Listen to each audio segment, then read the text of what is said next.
नमस्कार, आप देख रहे हैं हरियाणा 24 अपडेट और आज है 26 जून। चलिए नजर डालते हैं प्रदेश की प्रमुख खबरों पर।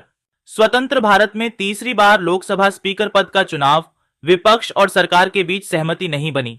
सुप्रीम कोर्ट का फैसला मानते हुए हरियाणा सरकार ने जारी किया बिना बोनस अंक वाला सीटी रिजल्ट।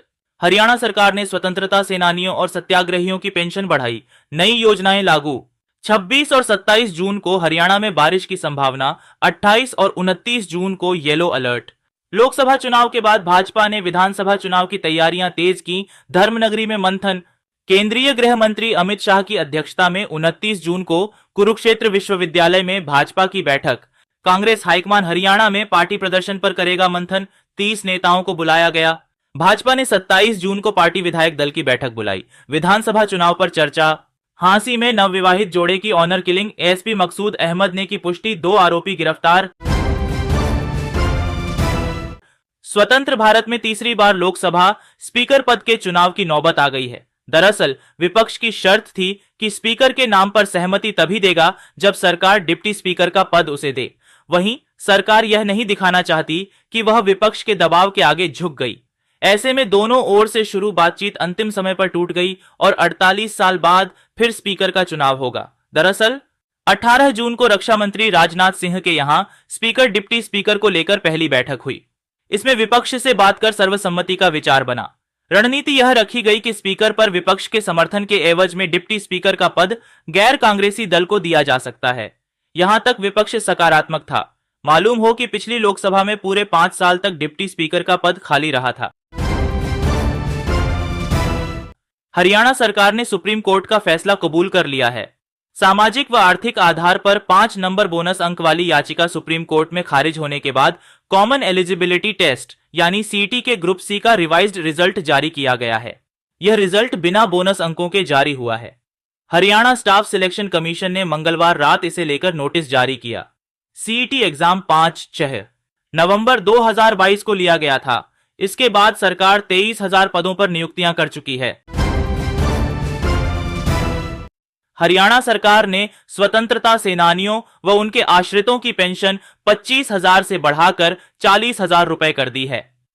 हिंदी आंदोलन 1957 के मातृभाषा सत्याग्रहियों की मासिक पेंशन 15,000 से बढ़ाकर 20,000 की है। वहीं आपातकाल सत्याग्रहियों की पेंशन 10,000 से बढ़ाकर 20,000 रुपए कर दी है। ये हरियाणा रोडवेज की सामान्य बसों में निःशुल्क यात्रा कर सकेंगे। वोल्वो बसों में 75% किराया माफ किया गया है। आयुष्मान योजना के तहत 5 लाख रुपए तक का इलाज निःशुल्क होगा। सभी की बढ़ी पेंशन 1 जुलाई 2024 से लागू होगी। प्रदेश में 289 स्वतंत्रता सेनानी व उनके आश्रित हैं। 501 आपातकाल सेनानी व उनकी विधवाएं हैं। हरियाणा राजस्थान पर पूर्वी व पश्चिमी हवाओं का टकराव क्षेत्र बनने से प्रदेश में 26 और 27 जून को बारिश की संभावना रहेगी। मानसून 28 जून को प्रदेश में प्रवेश करेगा। भारतीय मौसम विभाग ने 28 और 29 जून को भारी बारिश का येलो अलर्ट जारी किया है। मौसम विशेषज्ञ डॉक्टर चंद्रमोहन ने बताया कि पंजाब, राजस्थान, हरियाणा, एनसीआर व दिल्ली में बंगाल की खाड़ी से दक्षिणी पूर्वी नमी वाली हवाएं आ रही हैं।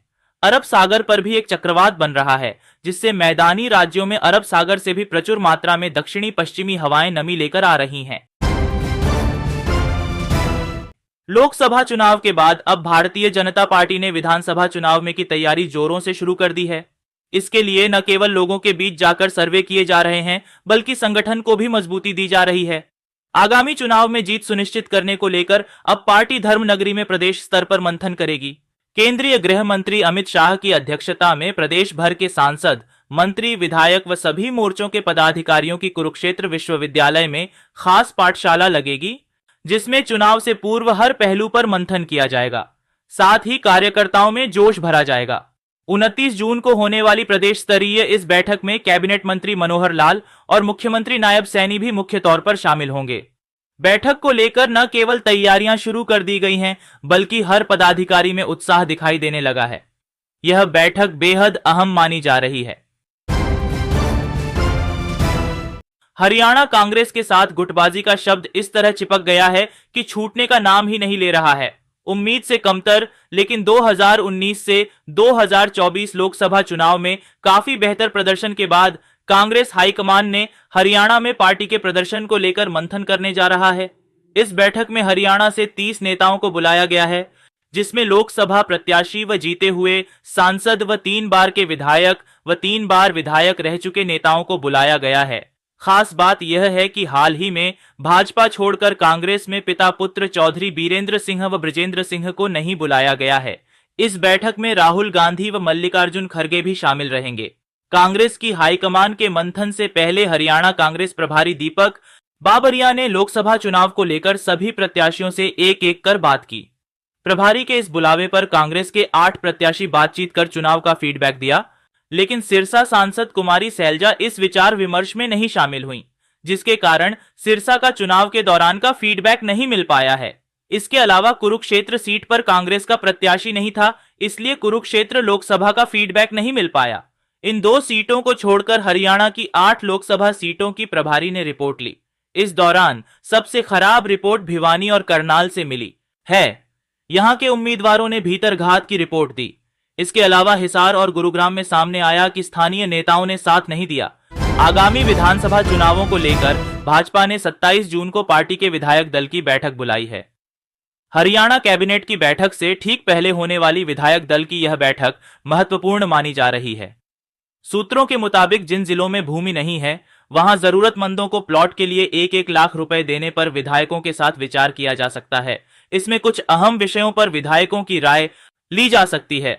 विधायक दल की बैठक अचानक बुलाई गई है। इससे पहले 27 जून को ही हरियाणा कैबिनेट की बैठक होनी थी, लेकिन इसके समय में बदलाव कर दिया गया है।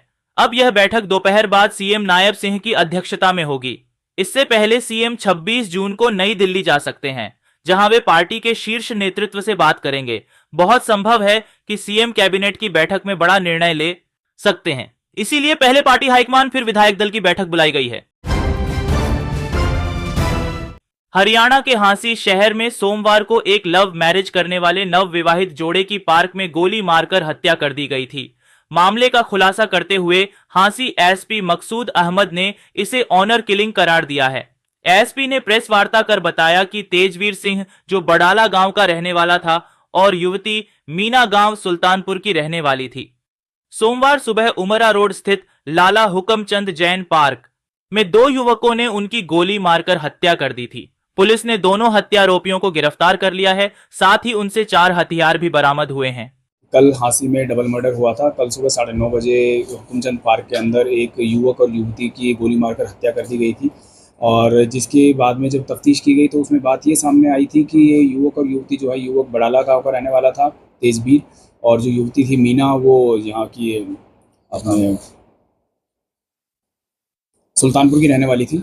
और जो दोनों ये थे आपस में रिश्तेदारी में ही थे कि जो तेजवीर के मामा के साले की लड़की थी, और इन दोनों का पहले से लव अफेयर चला था। उसके बाद इन दोनों ने लव मैरिज की थी। 22 अप्रैल को इन दोनों ने गाज़ियाबाद में शादी की थी, और उसके बाद में इन्होंने पुलिस प्रोटेक्शन के लिए अप्लाई किया था कोर्ट में। तो उसके बाद में इनको सेफ हाउस में भेजा गया था 1 मई को। 3 दिन तक ये सेफ हाउस में रहे थे। उसके बाद 4 मई को इन्होंने खुद ने कोर्ट में ही बयान दे दिए थे और अपनी पिटिशन जो प्रोटेक्शन की थी वो विड्रॉ कर ली थी। उसके बाद में ये अपने गाँव में बडाला में ही रह रहा था लड़का अपनी वाइफ के साथ में। लेकिन जो लड़की के परिवार वाले थे और जो लड़के के मामा जो थे, वो भी लड़की के जो रिश्तेदार थे, वो भी इससे खुश नहीं थे, इनकी शादी के विरुद्ध थे। तो इसलिए इनके बीच बीच में पंचायती भी हुई थी काफ़ी बार, और इस बात को परिवार ने समझाने का या इस बात को सुलह करने का प्रयास भी किया। उसके बाद में कल ये वारदात हुई, तो उसके बाद में हमने जब इन्वेस्टिगेशन किया तो इसमें जो 2 आरोपी हैं जिन्होंने की गोली मार के इनकी हत्या की थी, दोनों को गिरफ्तार कर लिया गया है। जो 2 आरोपी जो हैं, वो एक तो सचिन है जो युवती का छोटा भाई है, जो कि सचिन जो है ये 21 साल का है, और ये इसकी एजुकेशन इसने 12वीं पढ़ाई की है। वर्तमान में अभी हार्ट्रॉन से कंप्यूटर का कोर्स कर रहा है। अभी तक इसका कोई क्रिमिनल रिकॉर्ड नहीं है। और जो दूसरा एक्यूज्ड है वो राहुल है, जो कि इसके सचिन के ही मामा का लड़का है, जो कि दरियावाला जींद में रहने वाला है। ये 21 साल का है। इसने भी 12वीं तक एजुकेशन की है, लेकिन ये काफ़ी दिनों से घर से फरार चल रहा है, और ये इसका क्रिमिनल रिकॉर्ड भी है। ये थोड़ा क्रिमिनल माइंडसेट का लड़का है। इसका पहले एक आर्मसेट का पर्चा भी है जिसमें कि ये बेल पर है, और इससे पहले एक अभी निसिंग में करनाल में पिछले दिनों एक हवाई फायर की घटना हुई थी, जिसमें कि ये राहुल जो है वांटेड चल रहा है। उसमें अभी कुछ आरोपियों की गिरफ्तारी हुई है, कुछ आरोपी इसमें बकाये चल रहे हैं, उनमें से एक ये राहुल भी है। और जो असला, जो इसमें वेपन, जो हथियार यूज़ हुए थे, वो राहुल ने ही इसको सचिन को प्रोवाइड कराए थे। दोनों दो असले इसमें वेपन यूज़ हुए थे। और अभी जो इन दोनों की गिरफ्तारी की गई है उसमें इनसे 4 वेपन रिकवर हुए हैं, जो कि 2 वेपन तो वही हैं जो कि वारदात में यूज़ हुए थे। उसके अलावा 2 वेपन और हैं जो कि अभी उसके बारे में बाकी पूछताछ की जाएगी उनसे। अभी तो जहाँ तक हमें अंदेशा है कि वो वेपन हो सकता है निसिंग की जो घटना थी उसमें इस्तेमाल किए गए हैं।